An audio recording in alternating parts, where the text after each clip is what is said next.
Good day, Amherstburg. It's myself, Laura D'Alessandro. And it's Ron Giofu from the Rivertown Times, right here in Amherstburg, back on the airwaves of 107.9 FM CKBG, the Berg, for the Rivertown Times Week in Review. Terrence commented on the weather. What's going on? We had 2 nice days. Could we string a week together? I don't know. Yeah, that's Mother Nature for you. It's like, I was chatting with one of our drivers, Ken, this morning, and he was absolutely right. It could probably go from this right into the 90-degree stuff. So. Yeah, I was talking to my dad last night. He said the same thing, I think. One extreme to the next. We'll have no spring. Exactly, yeah.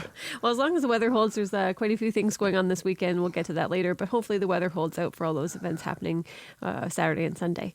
Turning our attention to the paper, the Ride for Dad was held this past Sunday with a stop here in town at the Royal Canadian Legion, Branch 157 on Dalhousie Street. This year marked a milestone year. It was the 20th year for the ride locally and the 25th year nationally. Yeah, there are over 300 bikes. At least that's the first estimate for the Ride for Dad this year. They're hoping to build it back up. At one point, there's like 800 bikes, I think they said they had. I remember it was enormous. Not that this year wasn't big. It was big in its own right. And again, the first stop is always Royal Canadian Legion, Branch 157. And the Legion helped out with a donation. And from here, they headed to Colchester Bar and Grill, or CBG's for short. And they ended up at the Bourbon Tap and Grill in Bell River. And that's after starting out at Thunder Road, Harley-Davidson in Windsor. It's all to raise awareness and funding for research into prostate cancer and to help treat prostate cancer patients.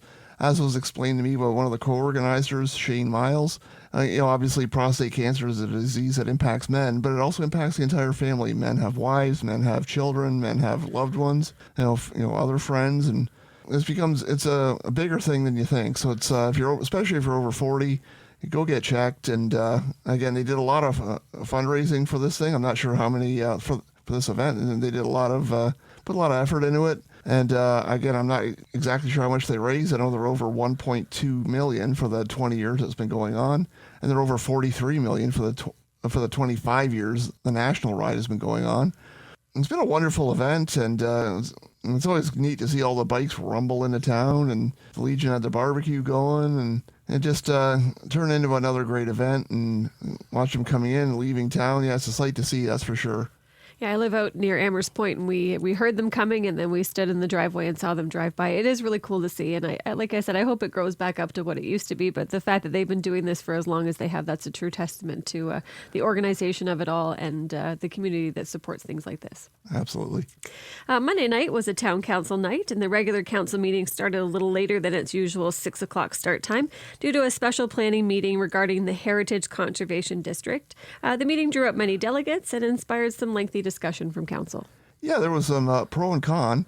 Some people saying, you know what, Heritage District's great. It enhances the local character. It guides development in a Heritage Conservation District. It's good for tourism. It's good for the economy. People can come in and see the historic character of Amherstburg because, as was said multiple times during the meeting, when it's gone, it's gone. You can't recreate it. You can, build stuff to make it look like heritage, but to try to protect the local heritage that we already have is important.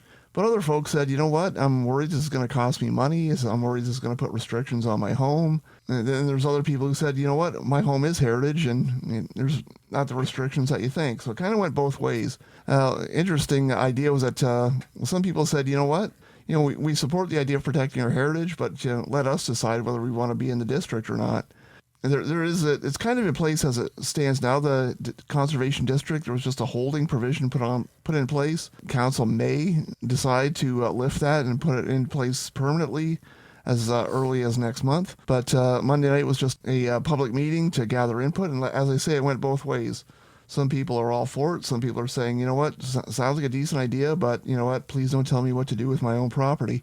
So we had a complete story on page 2 of this week's issue of the RTT. Make sure you check it out. It's also under the local politics tab of our website, so make sure you check that out at www.rivertowntimes.com. I don't know if I'm kind of getting the stories maybe together. I know there was an incentive for the cat people, but was there an incentive if you're part of that heritage district that you do get financial compensation for certain things, or am I making that up? There was talk about incentives. But I think that's going to be part of a future report. Yeah, so if you do have a heritage home, you can apply. You may be able to get some sort of rebate or some sort of, I'm not sure if compensation's the word, but there could be some incentives to maintain your heritage homes. So we'll definitely stay on top of the issue because, again, a report is coming back to council on it. That was basically the major result of the meeting, other than the delegations themselves, was simply receiving all the comments and having them compiled into an administrative report that will go back before town council. Oh, thanks for that, Ron. Another topic that brought in several delegates is the issue of animal control bylaws, specifically the issue of feeding cat. Yeah, there was some issues about the feeding and, the caring for of cats. And so people are saying, you know what, there's a lot of people involved with local cat organizations and with the TNR program, which is trap, neuter, and release. The folks are saying, you know what, we care for these cats, we care for them responsibly, and, we need to feed the colonies and we need to maintain them. And yet there's some issues related to feeding and, are you doing it at the right times? Are you just throwing food out and leaving it not only for cats, but for, skunks, rats, and other critters to come around? And council's going to look at, registering the folks that are part of the cat groups, the TNR groups, and just to make sure, okay, if you're doing this and you're maintaining these, you're on kind of a registry. If you're doing it right and you're on one of these registries, you're okay. And if you're not, basically, I'm not sure if doing it right is the correct terminology, but if you're just throwing food outside, you're not affiliated with one of these groups, and you're just kind of leaving it there for anything that comes by, maybe then you're going to be subject to fines and penalties and that sort of thing. So I think council is trying to find a way to work with the cat organizations. We have several here in Amherstburg. And another issue they talked about was vouchers. And there was possibly talk of, bringing that back and see if they can provide a bit more help for these groups. And what the vouchers do is they bring the cats in and they get them spayed and neutered. Several years ago, we did have a problem with a lot of feral cats. They were just aggravating local residents. I even remember delegations where they would attack some of the local residents, and some people were just worried about using their own property and that sort of thing. So we'll definitely stay on top of this issue, and more information is on page 4 of this week's issue of the Rivertown Times, and it's online as well. One thing I learned that night was that voucher we gave is only $50. Some other municipalities are like $100 and $150. I've had cats spayed and neutered, and $50 doesn't go that far. So I know that's something that Diane Pouget had brought up, that maybe we look at upping that value. Absolutely. I think they're going to take another look at it because the feral cat population has decreased. These cat groups have done a wonderful job.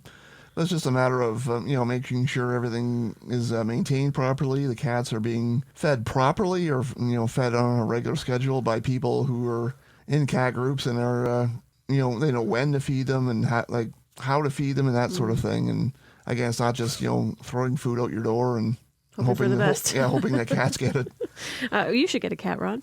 I've thought about it. I've came close on a couple of occasions, but I have a couple. You want one? I know Kira would be more than happy to pass on a little red-haired cat for you. Yeah, I've heard stories about this cat. Let me consider it. I think you could get a cat and you could walk it, or get one of those little strollers and push it around town. Yeah, I don't know if I'm going that far with it, but doesn't really sound like my thing. But we shall see. Well, I've always believed the pets find you, and I found these ones, and I think there's a cat out there that's looking for a home with Ronald. So we'll keep our eyes peeled. You do that and I'll let you know. Okay.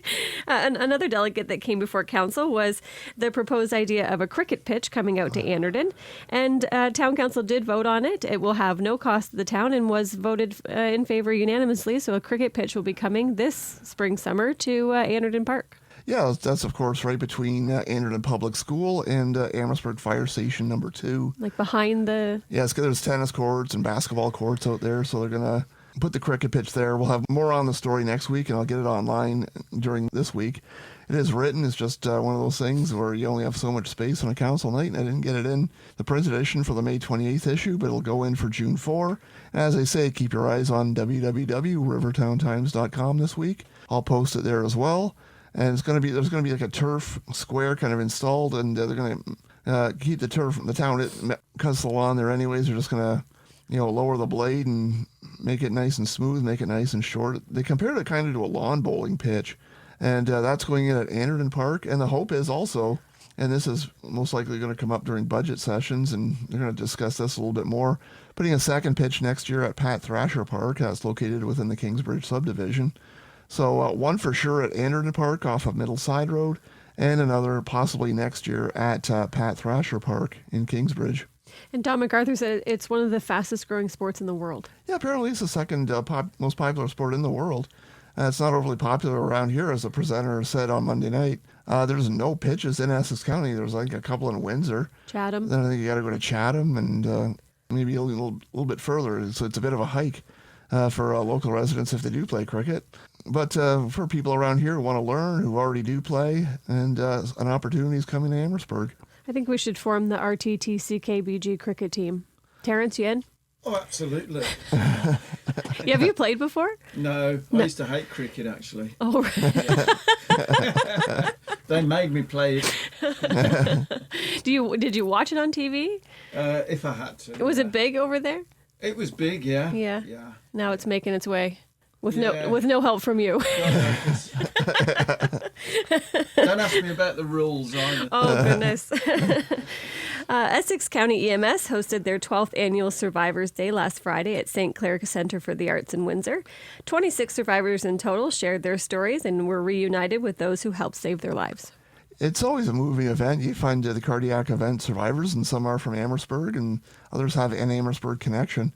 It's heartwarming to see. It's moving as well to see, the paramedics, the firefighters, the Canada Border Services officers, police officers, and others from around the region, civilians as well. They're reunited with the folks that help them, who help save lives. As I say, there was 26 cases.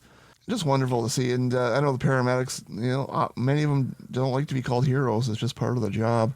But they did save these folks' lives, and along with the other people, and first responders and civilians. And it was a great event. And again, there were some Amherstburg cases, and we got them profiled and starting on page 3 of this week's Rivertown Times. So make sure you check that out as part of this week's paper. And again, it's a regular thing put on by Essex Windsor EMS, and obviously they do a great job. It's a very stressful time, obviously, when somebody's having a heart attack or going through a cardiac arrest incident. They do a great job. They work hard, these paramedics and other first responders. So kudos to them for the hard work that they put in, and check out the story in this week's RTT and on our website. Lots of other stuff in the paper too, Ron. I know you have a story in there from Town Council, something from Anthony Liardi. What else is in the paper this week? We got all kinds of stuff. We got various different things. We got county council news. We got about a local boy trying to win the Jeff Corwin Junior Ranger competition. There's a story on that, including a QR code on how to vote for him. LaSalle night markets make their return. John R. Park Homestead reopened after renovations. And just all kinds of cool stuff. And make sure you pick up your copy of the Rivertown Times, either at the newsstand, in a newspaper box, Online. or online. I know our drivers, Ken and Louise, are on the road, and they're dropping off the papers. So thank you to them, and keep up the good work. Okay, turning our attention to sports, the North Star girls slow pitch team is in the WEXA AA playoffs. They were in the playoffs. They got, unfortunately, after this issue went to press. Late news. Yeah, they got beat out, but they did advance in the WEXA playoff tournament. They St. Joseph's, they actually crushed them 18-1 on Monday, and we got that result in the paper. And things didn't go well in a doubleheader last week, but they did their best. They got a young team, so they worked hard this season. So great job to the players and the coaches. And unfortunately, they got things didn't go their way on Tuesday morning. But again, a lot of these players are coming back next year. Despite things maybe not going their way, Build on that, eh? they can build on it, and things will move forward next year. I know Villanova can say the same thing. They got beat out yesterday as well. So I know the Wildcats had a solid season as well, and I'm sure they're looking forward to big things next year as well. Speaking of Villanova, both the Villanova Wildcats and the North Star Wolves boys baseball have been busy. I know the season has come to an end for the Wildcats. They were busy in the WEXA playoff tournaments last week. They played last Tuesday, I believe it was, in wet and rainy conditions. And they won all 3 of those games. They had a really good regular season with only 1 defeat. Fortunately, they didn't go as far as they would have hoped. They didn't realize some of their goals. But Villanova's got a great baseball program, so I'm sure they'll be back and ready to go for next year. And great job by all involved, even if things didn't end the way they had hoped. I'm sure had a great year, and are looking forward to next year. And I know North Star was supposed to be on the diamond 3 times last week. They only had 1 game. They lost 10-1 to Tecumseh Vista Academy at home. And according to the Wexel website, the other 2 games were canceled, and we'll keep you posted as to what the future holds for them. But we got a story on North Star and Villanova baseball on page 11 of this week's issue of the Rivertown Times. Also in this week's paper is the boys and girls Villanova soccer. They both made it to the Wexa finals. The girls were in action last Wednesday night, and I caught part of the game at play at St. Clair College. They played Holy Names, and it was the Knights coming on top of the Wildcats 4-1. The boys played the next day and lost a 1-0 game. And that was in the finals. Ironically enough, played at Holy Names. It wasn't against the Knights. They actually played the St. Anne Saints. So, I mean, again, another good season for a couple more St. Thomas and Villanova sports teams. And great job at the Wildcats on the diamond, on the soccer pitch. Congratulations to all players and coaches. You know, a lot of stuff goes into, playing sports. These teams work hard, not just in games but in practices. The coaches put in a lot of time with them. So that goes for all minor sports and goes for all of high school sports. So great job by all, and better luck next year. Well, thanks for all that coverage too, Ron. I know it takes you all over the place. Turning our attention to the weekend, it's the official, for me, kickoff December. Open air is coming back this weekend. So streets will be closed on Friday at 3, and that'll carry through till Sunday evening. I guess that's the usual footprint. Not much has changed in that regard, has it, Ron? No, really, they're adding more entertainment and more events. I know there's historical tours with volunteer docents. The town crier. That new town crier will be on the job. They're going to have themed weekends, and I'm sure visiting www.visitamherstburg.ca, you'll get more details. That's the town's tourism website. And I'm sure a lot of folks will be out there, and various different things to do during our open-air weekends. You're the town crier, but that's for a different reason. Exactly, yeah. Just you just wander around sobbing. It's kind of lope around the community. All we need to get you a funny hat now. Well, I already got the funny looking head, so it'll match. Relay for Life is at Villanova on Friday. There's still the option to donate towards that. You do have a story on that on page 7 of this week's paper for more information on the Relay for Life. And I should point out there's also a story on the website. You got to go to the second page of the local news. Click over to that. I posted on the weekend, and I mentioned that because there are direct links to the fundraising page in the website, so it's just to make it a little bit easier for people. They can go on, they can click on it, and away you go. Awesome. Woofaroo is also this Saturday and Sunday out at the Libro Center. And talking to Terrence this morning, the radio station will be out there represented, and we'll have somebody out there covering that as well. Because Woofaroo is at the Libro this weekend, the Miracle League will not be playing baseball, but they are going to be playing golf. They're going to be playing mini putt out at Urs, and that's going to be on Saturday from 1 to 4. So drop by. Golf is $5. They're also going to have a barbecue. It's just a little fun, get together, a little fundraiser for the Miracle League. So if you're interested in helping them out, you could visit amherstburgmiracle.com for more information. And again, that's at Urie's Country Kitchen from 1 to 4, so make sure you check it out and support the Miracle League of Amherstburg. And then on Sunday, it's Decoration Day for the Legion at 11. They're going to meet down at the Cenotaph. All are welcome. This is to honor our fallen Air Force, Army, anybody that's passed even recently that was part of the armed forces. There will be a light lunch served back at the Legion after the ceremony. Yeah, they're also going to honor Legion members. And it typically isn't an overly long ceremony, but as the Legion usually does, they put on a very poignant, very moving ceremony. So it's worth checking out and just paying tribute to our vets and Legion members, particularly those who have passed away over the past year. And again, that's Sunday morning at 11 a.m. down at the Cenotaph. They'll form up there. Perfect. And there's one other event I wanted to make mention that I think we mentioned it last week. The Hope of St. Joseph Charity Yard Sale is Thursday through Saturday out at the home of Mary and Mark Beneteau on Middle Side Road. We talked about Anderton Park. It's just east of that in the 3600 block. It goes 9 till 5 Thursday, Friday, Saturday.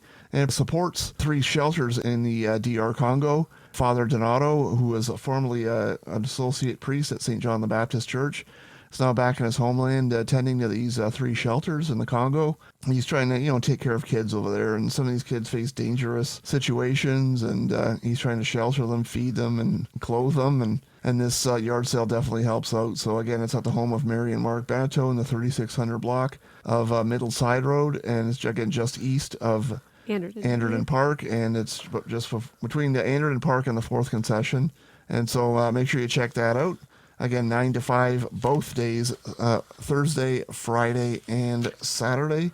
And the exact address is 3560 Middleside Road. So it's a 3500 block, 3560 Middleside Road. I'm sure there's going to be a lot of cars there, so you'll see it, and you'll see the tents out, the white barn in the back, all kinds of stuff to be sold, a lot of craft items, so make sure you support. And I was going to say, if you're out that way, be careful. People will be parking on both sides of the road. Just take it easy. Go slow out there. I think it is a 60 all the way to the concession, but just take your time. And we've reported on a crazy amount of accidents in the last week. How many was there total car accidents? Like 4? I think I put 4. I got 4 from the Windsor Police Amherstburg detachment. So just be careful. Slow down. Yeah, please.